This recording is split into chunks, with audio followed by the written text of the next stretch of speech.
रविवार असल्यामुळे आज काही मेनू असा होता. त्यामध्ये होतं चिकन रस्सा, चिकन सुका आणि चपाती भात. मस्त असं जेवण आणि दुपारचा आराम.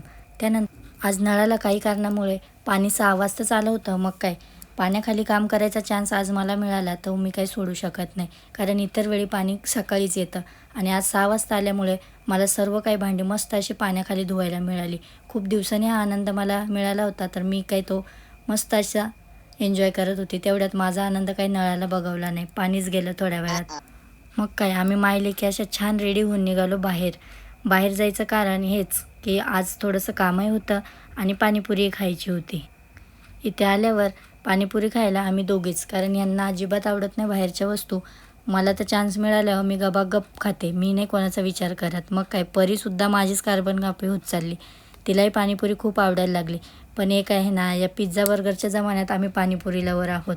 मग पाणीपुरी खाऊन आम्ही निघालो फिशच्या दुकानात, कारण ना आमच्या फिशचं खाद्य संपलं होतं. ते घेण्यासाठी आम्ही इथे आलो.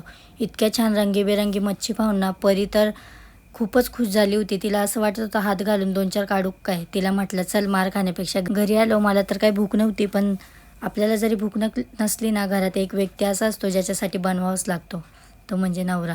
त्यांच्यासाठी भात सकाळचा छान असा फोडणी देऊन घेतला आणि त्यांच्यासाठी कोणती गोष्ट न बोलण्याची मला सवय नाही.